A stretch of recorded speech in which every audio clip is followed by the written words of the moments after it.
Hello and welcome to the Tech in the Hood podcast. I'm your host, Ahmed Flex Omar. Tech in the Hood is a storytelling podcast that explores the past, present, and future of Chicago's cultural identity through conversations about community and technology.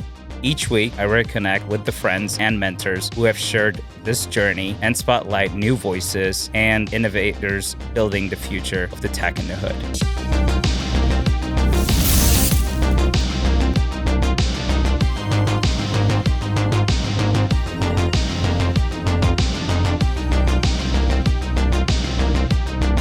Welcome back to Tech in the Hood.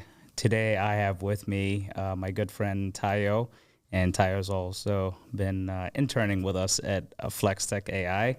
So want to hear about his reflections so far, his internship, and Tayo also recently graduated from Notre Dame. Welcome to the show. Thank you for having me. It's an honor to be here, to be in the presence of greatness. So thank you for the time. How does it feel being an MBA grad? Oh, man.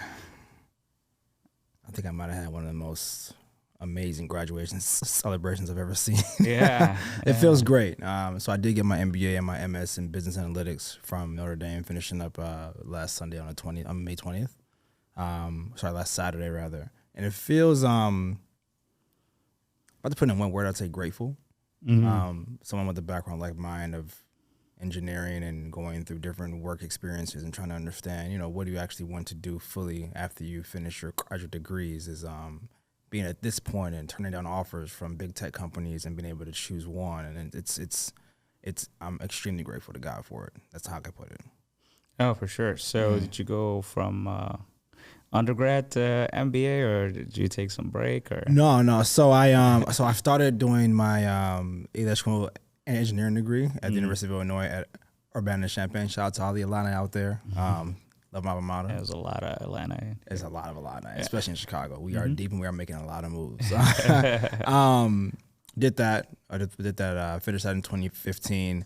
From there, I kind of went into wanting to move into sales. I know I have a great sales aptitude and be able to sell anything to anyone and be able to communicate value from the simplest type of client to the most complex, or breaking down complex problems or initiatives to make it really simple for someone.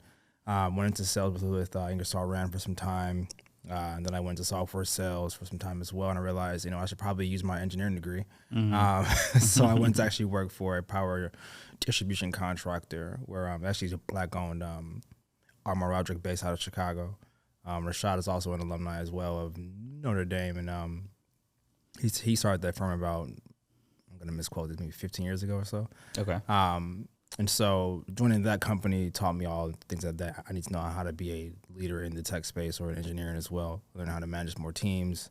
And that brought me to realize, what do I want to do fully? Because I wasn't really enjoying the traditional engineering roles. And so moving into a opportunity like an MBA kind of taught me that, you can actually pivot into things that you want to do. And so right before I started the MBA, I thought, let's go into data science. Let's get that skill set down, the Pythons, the R, the SQLs, all that. That opened my eyes up to AI. I was like, okay, machine learning and neural networks. And this sounds amazing. How do I actually maximize this knowledge? And I worked as a client manager for a hedge fund for some time in the crypto space, helping their clients across the world to understand blockchain, AI, crypto, investing. And it was a whirlwind of information. And I was like, I'm about to go and kill business school now. So that's kind of the short story, if you will. Yeah. Yeah. And what made you pick Notre Dame? I should probably have a good answer for them, right? In case it goes into their marketing. I know, right? I'd say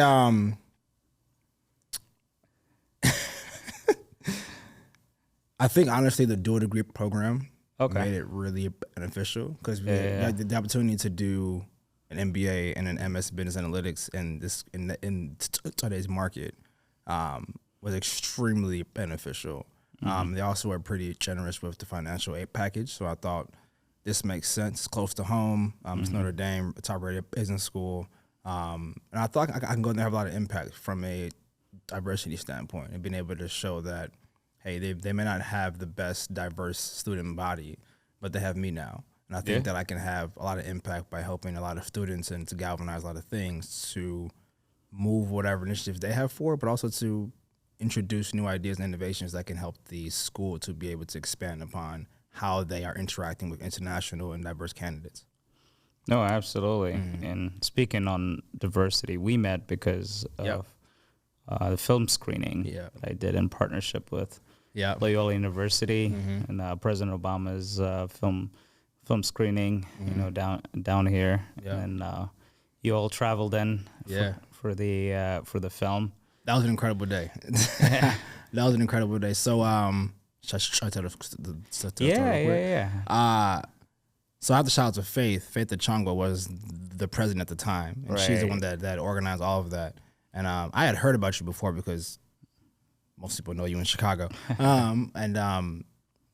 She was like, hey, we're going to go ahead and do this movie screening for Obama's movie. I'm thinking, is Obama going to be there? Like, we're going. But we didn't know about, we're hoping he's going to walk in. And we got there. We met you. We met a lot of people from your network in that space. And we watched that incredibly moving movie, or documentary, if you will. And it was, it created a lot of conversation in the car ride home amongst us. But I think that day was the first day I realized that the kind of powerhouse that you were and the kind of good disruption that you bring to the table from not only the nonprofit side, but also the tech side as well. And being able to create what you have done over the past couple of years that you got here in the early 2000s has been incredible to see and to witness. So thank you for your work. Thank you. Well, that day was my first day, like, okay, this is flex. All right, this is flex. And I think when I really, really got an understanding of who you were was when you came back to do the panel at Notre Dame, where we got a variety of different panelists to come through and talk about how to handle microaggressions in a workplace, or how to deal with corporate America as a graduate student or as a first time or early career professional. And there were a lot of gems dropped that day. There were a lot of insightful conversations that were happening during that time. And I think that's when I met Sean. That's when I met Michael Stark and all these other people. I was like, you know what? Somehow, somewhere I need to get involved with whatever Flex has going on. And I'm thankful that now I'm part of Flex Tech. No, absolutely. I mean, it was great to be invited and hosted by your group. And it was Black History Month. Yes, it was Black History Week that we do. So every year, the club that we ran and that I ran this past year was Black Graduates and Management Club. And that club is responsible for, I want to say, educating. It's also being a resource for the African-American and African culture on the University of Notre Dame's graduate student part of campus. And so that event was to help educate all students in attendance on some of those things that we face and how to overcome them. So it was, it's been a ride. It's been a ride with that club. Yeah, no, absolutely. It's a great group of people in that group. So, yeah. It was great networking with everyone, and then we stayed in touch, and at that time actually, I didn't start Flex Tech. I was still with my non-for-profit, my NGO that I was running at the time. So that was part of the work that I was doing storytelling. So the panel was made sense for me, and one of the most important thing, that I talked about is office politics. Yes. And that's a big thing that's not, discussed in schools and universities. And if there was a class, I would have, taken that before I went into, corporate America. I mean, that would have helped me, navigate, the landmines. I probably would have taken 3 more classes in communication. Yeah. It's important. It's important. Yeah. Yeah, I think one thing I remember from that conversation was, I think you're the one that said it. You mentioned how important it is to make sure you know when to arrive, like when to be you and when to be, I won't say them, but them. Well, that's rude. When to be you or when to be in accordance with the culture that company or entity has. Right. And I think that was impactful for me to that at that moment, because I hadn't even got an internship yet. Well, I had one, but I didn't start at BlackRock just yet that summer. And so being able to walk into that role knowing like, all right, you need to make sure that you know that there's a time to be fully yourself. There's also a time to kind of back up and assimilate, to follow before you just start leading and innovating immediately. So I still remember that conversation. Yeah, absolutely. I mean, it's easier, said than done. And, and you learn all of that through, experience. It helps to have mentors. I mean, we've also come a long way right now with D&I in the workplace, and there are people who their entire jobs is to focus on diversity, equity, and inclusion in HR roles. Do you think that that world of D&I, where especially in the corporate space, do you think that it is, how do I say this the right way? Do you think that those positions, Chief Diversity Officer, Head of Diversity, Equity, and Inclusion, do you think that some of the work that happens in the corporate America is just to show face or to keep face, instead of actually moving the needle forward to giving more people who look like us and other ethnicities who are minorities, or even women or LGBTQ plus or veterans or whatever it is, more opportunities? Like, what's your take on that in your experience? It's coming from a long time ago where this wasn't in a conversation until now with ESG and everything. No, absolutely. I mean, I believe that we've taken a step in the right direction, but there's still a lot more work to be done. I mean, if you're just hiring, for the positions, and then you're just adding names on your annual report, so you can look good in your corporate social responsibility report, then that's just a PR, move. But if you're, intentional, it's going to show, and employees now are more vocal, and, and just different generations in the workplace, right? So that's true. And Gen Z is they are a powerhouse.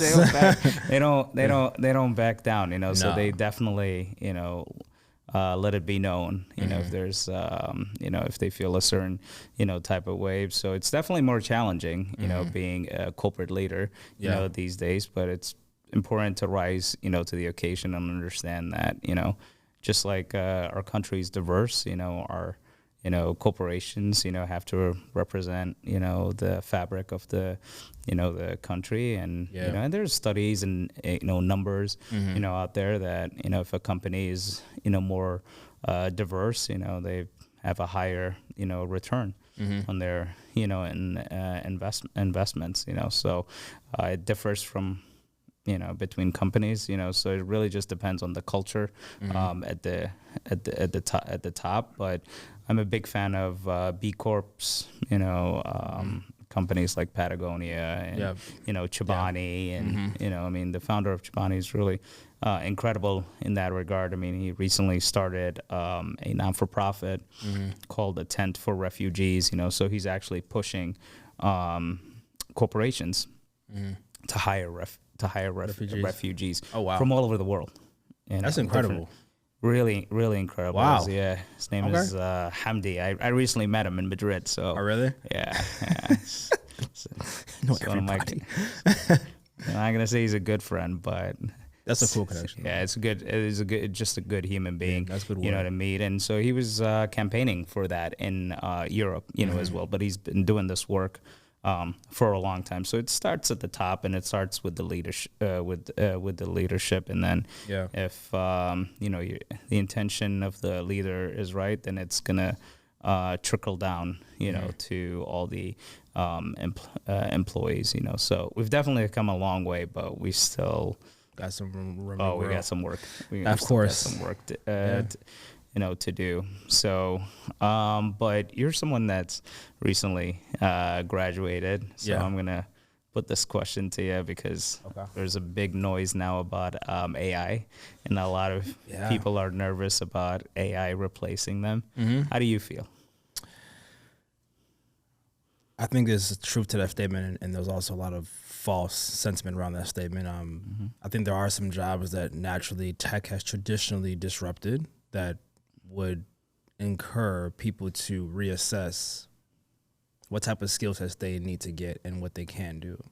I think we're in a society now where you need to be a little bit more well-rounded, when you can't have one skill. You can't just do data science. You can't just be a finance person that just understands financial modeling in Excel. You can't just be a Python coder or a JavaScript coder.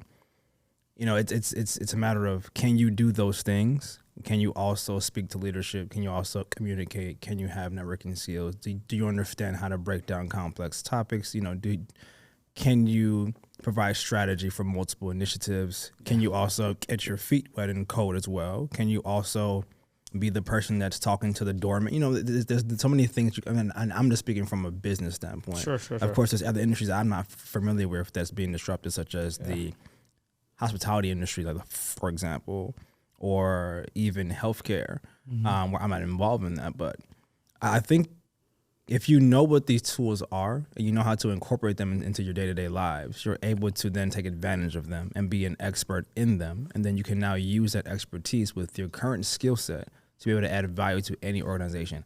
Every organization, as we're speaking, is building something or is very aware of artificial intelligence and the technology that is being built around that. That's a very, very broad statement to say artificial intelligence. Because what that really means is an advanced version of machine learning, which is really just essentially data science. If you really want to look at it it's really just a whole bunch of data sets that's learning from each other. So the question now becomes, can you figure out how to provide the data set? Can you figure out how to edit said data set? And can you be able to make it more efficient? AI can do that, but you're creating the actual brain of the AI itself. If you can learn how to do that, you're kind of indispensable. Yeah. Is that the right word? Indispensable? I think so. Yeah. There's a better word for that. Becomes superhuman. Indisposable. I don't know what the word is. But, you know, I think that's my take on it. And then from business school, a lot of people weren't really afraid of it because most of the industries that they were going to, finance, consulting, biotech, you're not really affected by it. If you know it, you're extremely valuable. Invaluable. That's what I was trying to think about. You become invaluable. So that's my take on it. I think, you know, learn it. Don't run from it. You don't want to be that man or woman that ran from the internet in 2000 or 98 or 95. You want to be that person now that knows about AI, knows about blockchain, knows about all the different tech that is disrupting multiple industries, so you can be able to be and have an advantage in the space or in whatever space you're in. Be part of the innovators, because we're getting to a point where if you cannot provide 10 extra salary or at least 5 extra salary to a company that you're going to work for, AI will probably replace your job because it can probably do at least 2 to 4x of whatever you're doing. So that's the race. We're now in an AI race. Right. But it's fun. If you look at it, if you look at it as fun and you want to be a learner, 1, look out for flex stack, but 2, you need to make sure that you're putting in the work. It's just work. At the end of the day, you're just working to understand what's going on in the space or in the world. Yeah, no, absolutely. But I recently read an article of an attorney who used ChatGPT for to win his case. Federal court. And then it turned out that it made things up. You know, even with the citations. You know, so. You gotta be careful. that was embarrassing. You know, so for me, it's like it's not perfect. You're still the one that's gonna get blamed. You know, even if you use, AI, right? So, I'd be wary of people all of a sudden replacing certain people in their organizations and saying, "Oh, I don't need you anymore. I can just use ChatGPT for this, and that." First of all, it's gonna sound robotic. Yeah, it's not. Tone is very important. When you're doing content marketing, for example. So it's really about understanding, like you said, that it's a machine learning, tool, and as long as you use it, wisely, it can save you, time. So the time that we would spend away from our families working till 9 p.m., 10 p.m. on a spreadsheet. Now, Microsoft Copilot is, gonna help you with that, and Mm-hmm. ease the burden, right? You know, so I mean, I had to learn, to code through Visual Basic, in order Oh to. man. Old days, that. the 90s. I remember that. But it's still around till today. Yeah. And I can now ask AI to write a code for me, that I can put it in Visual, Basic to better organize my Excel sheet and my PowerPoint. But I don't have to come up with that now from, scratch. So it just saves me, hours. But then at the end of the day too is, we're still dealing with, human beings. So whatever product, that you're selling, any consulting that you're doing, any work that you're doing, still going to deal with human beings, right? So now at least you'll have more time, to actually communicate with human beings and spend more time with human beings, as opposed to being on the computer trying to figure out, how to create, formulas, for Excel. Right. Now you don't have to do you that. can just ask ChatGPT. So so you just gotta be wise about how you use it as a tool. In terms of FlexTech right now, we're building an EdTech tool that we're marketing to non-for-profits and also schools. And the platform has a bot in it that we're partnered with another company, and so the bot is integrated within the EdTech platform. It's basically similar to ChatGPT, but it's designed more for careers and upskilling, and so it's very substantial. Yeah. It's a brilliant platform that we've been able to work on so far. It's been a pleasure to actually see that thing in real life. It's really cool. It's really cool. One thing I like about FlexTech the most so far, from just interning for the past few months, is how fast we can move. If we have an idea, or we have something we want to create or do, there's a way that you and your leadership team kind of galvanize people around something. I remember I told you this before about understanding, more, or learning from you about how much more the skill set or the ability of being able to galvanize around a certain topic, cause, or initiative, and gather people around that thing, and then move and push them to actually create something with you, not for you, but with you. And able to see you from the first couple of months in January or in February talk about, I want to have an AI bot that does these types of things. I'm like, I can't code that. But and then a few months later, we're demoing these things for different types of clients, and it's incredible to see that happen in real time. And I'm really big on collaborations and strategic, partnerships. I mean, you can sit there and, twiddle your thumbs and try to do, things on your own, or you can, contact smart people in your network and build some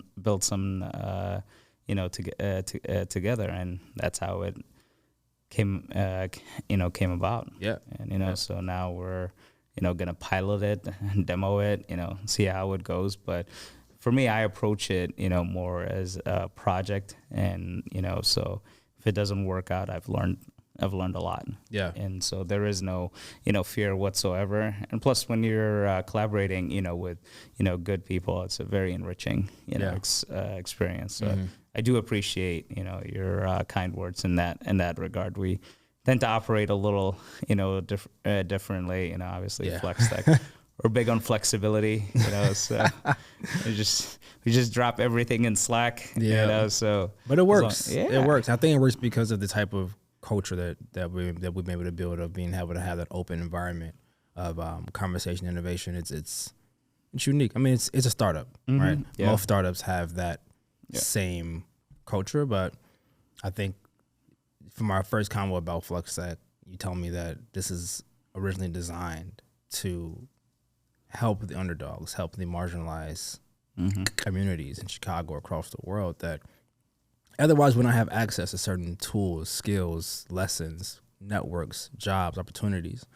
And that's been the best driving force for me to be able to kind of keep moving and have a passion for what we're building. So I think that's also really important. The mission or the value of a company is extremely important to drive the collaboration between its employees. So no, absolutely. We're definitely mission driven, and purpose is a big deal. Now, staying on the topic of AI, Yeah. we're both originally from Africa. Yes. And how do you see AI transforming, Africa? Well, I was going to say I was born in London, but my family is from Nigeria. Gotcha. But I don't want to if anybody tries to come for me.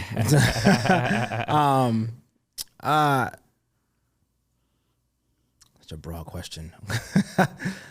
I'd say,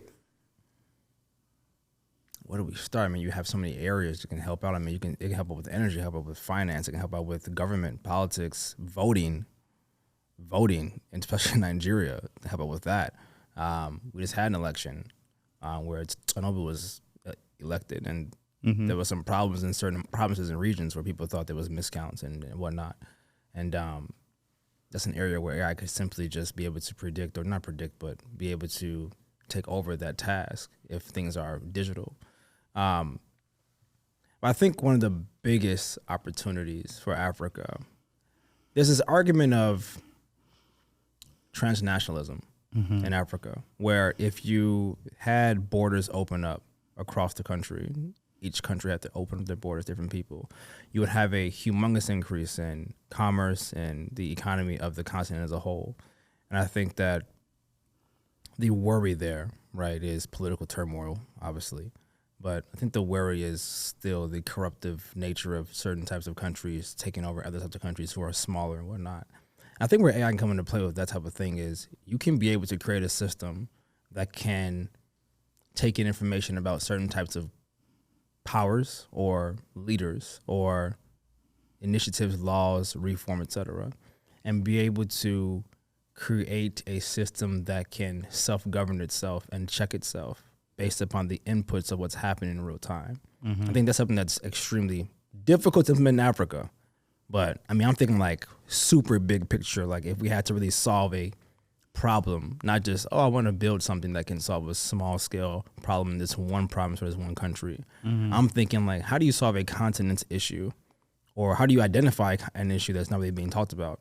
Right. And then solve it. Now, this is obviously much harder than it sounds, but I mean, I think that's something that can really help. How do we actually create more opportunities for people who do not have access? For example, I was just in South Africa for this program called Business on the Front Lines with Notre Dame, and we work with Mgibe. Mgibe is a company or an organization that helps small scale farmers and entrepreneurs. They give them the market for their produce and their products, and they also help them to understand how to actually build a business. So they handle both sides of the equation. They're kind of like the middleman, but also they also buy from their entrepreneurs as well. A lot of those entrepreneurs want to expand past South Africa. You have Zimbabwe right there. You have so many other countries around them. And some of the issues that they have is just having access. There's literally just governmental issues of being able to go across the border or being able to go to different countries. There's problems with that. Yeah, AI could solve some of those things to be able to create systems in place that can create levels of access for people to be able to exchange goods and commerce across different countries.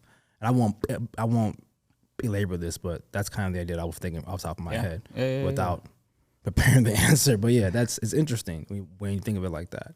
No, absolutely. And, when we say, Africa, always forget that Africa is a, continent, right? And so just like North America is a continent, so issues are going to vary by country. By country, exactly. But there is, the average, I think, age of folks in Africa right now is early, 20s. So it's an age that's really interested in, tech, startups, tech, building, technology. And I think AI is going to help, those young people sort of like catch up and, be able to get, knowledge that would have been really hard to attain, and you might have to travel, to go to a school in another country, to attain. But, now you can use, AI to like seek that knowledge, get that knowledge, and build on it. Just like YouTube, became sort of its own, university. For good or bad. I mean, we can talk about the negative side of AI where people are like mimicking other people's voices and they're using it for scam calls. I don't know what's gonna happen. We have an election next year. So if I'm gonna get fake AI calls telling me to vote for blah blah blah, who knows? But it's a technology that's here to stay. If you think about it, and I'll tell another quick story. When I was in South Africa again, it was a student that we went to a high school with our partner to talk more about what they've been doing with the kids to plant seeds, help them to understand how to build a business farming. One of the kids saw us, mentioned that he wanted to come to America to help with the Black Lives Matter movement. And I was just like, why are you thinking about this in South Africa? And he didn't get my information at first. He ran across the entire school at the end of the day to find me, to ask for my number. He just texted me this morning. He texts me all the time, trying to understand more about what he can do. And you mentioned AI and kind of education. Can you imagine if like his school had this AI bot where he can say, I'm 14. I'm a freshman in high school in South Africa. This is what I know. Here's where I'm located. How do I get from what I know now to being on the law enforcement or the political side of things in America to fight for the rights of African Americans in the U.S. And the AI bot can give him a detailed plan of here's what you can do. Here's where you start. Here are the schools they can go to. Here's why you should go to law school. Here's why you should focus on business admin. Like those are the kind of things that, like you're mentioning, a lot of people these days, especially in some of the more populous African countries, they somewhat have access to that information. AI can give you that and give you a plan of which, because people know what they want to get into. They just don't know how to go about it. I have family in Nigeria who we talk and they're like, you know what, I want to do this. I'm like, hey, cool, here's how you do it. But if I wasn't there, they wouldn't really know. And there's so many people like that who don't have family in America. Some people who never even left Nigeria or Kenya or anything. People who have not literally left their villages. They don't even know what certain things are, that they even exist. And that's what bothers me the most is like exposure. It kills our people as a whole that they have not been exposed to certain things. And then when you get exposed, you think differently. You begin to expand upon what you thought you knew. And then when you have new information, and now you're trying to understand, how do I actually use information that's new to be able to build upon what's old? Anyway, I'll stop because I can go about this for a while. No. It's a lot of truth, to what you said, right? So mentorship is, important. Knowledge is, important. So if you don't have access, to library, it's not the same. So Wikipedia, has become that. But at the same time, if you don't know what to search for, in Wikipedia, so you can search and any technology open-ended questions. But if the platform is there to guide you and and you kind of teaches you on how to even like what questions to ask and what prompts to ask, then and it's engaging with you, it helps. And I think it boosts confidence as well, because with a lot of young people that I mentored, I see they have a difficult time sometimes even asking for help or asking questions, or be at a networking event and have a tough time walking to someone, and I'm just like, just go. It's Chicago. Go talk about the weather. And everyone's got an opinion about the weather. Absolutely. in Chicago, so having those soft skills is going to be really important, and it's going to be more important than ever. This is if there's anything that AI is teaching us, is that soft skills and communication skills, especially business communication skills, are going to be top 5, top 10 in demand skill sets we've ever before. It already is. Yeah. And it's so bad with people who don't know how to network or communicate. It's to the point where if anyone starts a class and you're good at it, you're probably going to make a killing, because a lot of people don't teach this. Yeah. They just assume you can do it. And when you can't do it, everybody's so surprised. And it's like, well, where are you going to learn it at? Only a few people actually have the type of personality where it's natural for you to go up to somebody and say, hey, nice to meet you. I looked you up on LinkedIn. I saw this. I have this. I'd love to have a coffee chat about this. You know, everybody can do that. But yeah. And I mean, that's another thing that AI can help with, you know, managing, you know, especially young people's expectations, you know, because there are, you know, young people that, you know, come on a job and say they want to be vice president in 3 months, or, you know, do this and know that. And I'm like, you know, slow down, and, you know, building relationships are important. You know, don't burn, you know, bridges. You know, those soft skills are gonna take you really, you know, far. So I mean, there's only so much, you know, the school can do, you know. So it's really important, you know, for, you know, people to learn some of those skills. But it's practice, right? Yeah. I mean, the more you practice and the more you seek, you know, guidance, you know, the more natural, you know, it becomes. It's just like sports. Yeah.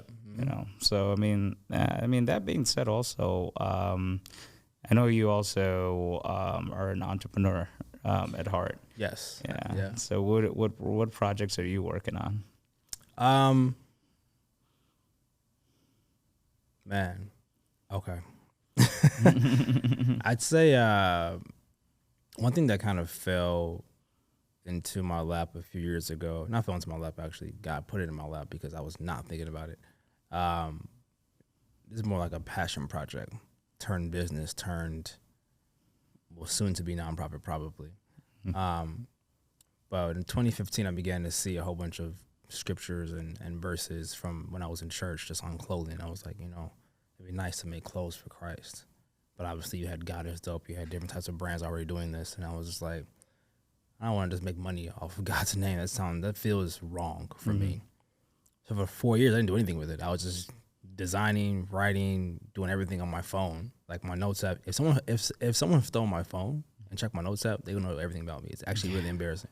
But so I literally, 2019, I began to actually, God was told me to begin to do events for people to bring them closer to Christ. So I did that. Did that for about 2 years or so, a couple of events online, physically. And I stopped it when I got to business school.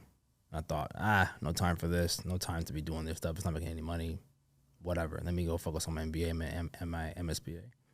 But got to school and somehow Notre Dame sponsored the events that I've been doing. They pay for the clothes, they pay for the food, they pay for the environment, they pay for the event space, they pay for everything. And they still want me to keep doing it after I'm done with school. Went to New York for my internship, did an event with NFT NYC there. People came, they bought NFTs, they paid for it, they paid for shirts, so it's been a slow and steady but like increasing movement to provide spaces for people to experience Christ. And people leave that space moved, but they don't even, I've had atheists there, Muslims, Christians, people who have never even heard God's name before, and they all leave like, this needs to expand. And I think that's been really important for me to continue doing from a spiritual standpoint, from a creating community standpoint. So that's one thing I've been doing that I will continue the next couple of years. Other than that, when I was in business school, I did make a cryptocurrency platform. And the platform essentially was to teach people how to invest in crypto and by letting them follow the trades of others. So you could think like eToro kind of thing. But the caveat was that people had the opportunity to be able to also invest in a fund that we held, where we would show you what our holdings were. And based upon what you thought were great or wasn't great, you decided what you wanted to invest in. And you would pay a fee in order to have access to the platform and the information. And we had a lot of subscribers over our launch was in November of 2021 for about 7 months or so. And it went very well. And I think at the moment, we're still learning how to improve that platform in today's market, because obviously crypto is not what crypto was in the boom in November 2021. Yeah. I mean, Bitcoin was like 70K back then. So, and the regulation has challenged everything at this point. And FCX challenged everything as well when that crash happened, amongst other different CBDCs failing or losing their peg. Then you think about regulators not really being clear on things. So it's a little bit different in this market. And that's kind of where we're at. Is like, how do we actually define what knowledge information looks like now? Because you can't just say, learn this and buy this anymore. Yeah. It doesn't work that way. It barely worked that way the first time. Now it's like, how do you actually create something that makes sense? Now that AI's been here, but now that AI is more mainstream, there's definitely tools that can be utilized to be able to help people to understand what they can do in this space. So that's another project I'm working on in tandem with Regular Ppl, the spiritual brand as well. So the cryptocurrency platform is more on the back burner for now. Right now I'm just learning. So you're really big on using, technology to impact human beings. Yes, absolutely. I mean, there's even AI being built into the spiritual brand to show people, to give people resources on how to better themselves, whether it's from mental health, churches, scripture, whatever it is, music. Like you literally can just say, hey, I'm depressed, and then you'll get some form of result that shows you what you can or cannot do. It's incredible. I mean, technology can literally transform the way you think about yourself based upon what outputs you get from what input you give it. So, but yeah, to answer your question, one answer, yes. Yes. Yeah. Well, sounds like you're busy. And then you're also joining a new firm now. Yes, I am. I'll be joining a firm in July in Ohio for my post-grad career plans. Yeah. So I'm sure you're going to do great things, over there. Yeah. Have you lived in Ohio before? I literally just came back from Ohio yesterday. Yeah, I went to look at apartments. I was just like, this is not Chicago. But I liked it. What part of Ohio? Columbus. Okay. Yeah, but I liked it. I mean, it was relaxing. I think it's only for a short stint, for about 2 years. Sure. And for me, it's more, like I said earlier with the platform, it's more like, how do I spend more time learning and not doing? Because I think as entrepreneurs, you see a problem and you want to run and do it. And I've had businesses since I was 10 years old. At this point, I've done it. So how do I slow down and not look at, oh my gosh, you're 32. People start doing stuff at 50, 40, 80, whatever. Yeah. It's not about how old you are. It's about how much do you know? Who do you know? And what can you do with both of those things? And I think that's where I'm at right now. It's like, take the time to master your craft and then take the time to serve others. Because when you learn how to serve others, I put it like this. A mentor of mine told me this in 2017. You know how you have a pyramid? At the top is essentially you, right? So it's like, oh, everybody supports me. I'm doing well. Great. That's traditional. That's like that's traditional. It's great. If you flip it upside down and you're the person supporting everybody, everybody has to literally come from you. That means that if they fall onto you. So there's not really a way that you can fall. You're already at the bottom. So everyone falls onto you. So it's almost like if you're the one that's serving everyone and everyone is looking towards you, then you kind of can control what you want to do. You can tap into any part of that pyramid as you want. Why? Because they need you or they want you. Either way. If you're at the top, someone could say, I don't want to be here anymore. And you're crashing down. You're crashing down. And I remember that. I never forget that because it taught me that it's always the best to serve. Even when you feel like you have nothing to give. I mean, how many times have I asked you and Andrew, hey, is there value here? Does this make sense for you all? Am I giving you what FlexTech needs? And the answer's been yes, thankfully. But I think people need to also be aware that the answer may also be no. And if it's a no, that's okay. It's okay to regroup, rinse and repeat, and try something new. Hence you might want to take a second look at AI. You might want to take a second look at what you can do with it. Not what everyone else. Maybe ChatGPT isn't your tool. Maybe something else. There's like 150,000 different tools out there right now that can help you with anything. So, yeah. Yeah, no, absolutely. I mean, that's actually one of the bigger reasons too that I'm doing this podcast. So I started, Flex Tech, I was like, what would be a good way to kind of, highlight folks that are in my community that are, in tech or involved in, tech in some way, or tech, touches, their lives. And, so it was an opportunity to amplify, those voices, and especially with people that are, minority, business leaders. And also, bringing in, for season 2, people from other neighborhoods, in Chicago that have been listening, to the podcast. And, we've talked a lot about the west side and the south side of Chicago. And Chicago tends to be a very segregated, city, unfortunately. But it's got a lot to offer, but 77 neighborhoods. So imagine if, folks from different neighborhoods, came together and were able to work together and build projects, together, as opposed to, just listening to what's on the media or what's being posted on social media. And part of my reflection from season 1 was when I interviewed Bashir Muhammad, my mentor. He told me about the Aspire Center that is being built on the west side of Chicago, a new $41 million center, and it's going to be used to help small businesses and to upskill folks in the community. So I told him, let's go meet with the executive, director, and we met with him the week after. And when I was meeting with him, I was showing him all the new technologies, and he was really interested, and he asked me, if I'm interested in coming and working with them once they open the center. I said, why wait that long? Why don't we do something, right now? And that's when, the tech conversation, started. And I also found out that they have a coding, boot camps where they teach cohorts that are 18 to 24 how to build apps that end up on the Apple store. And so for me, it's like, well, I met with the teacher and I said, hey, why don't we get these courses on the EdTech tool and see how it goes. It might work out and might not, work out, but it's really exciting, how we can, like you said, go from, ideation, to execution. But a lot of that is because we use design thinking, principles.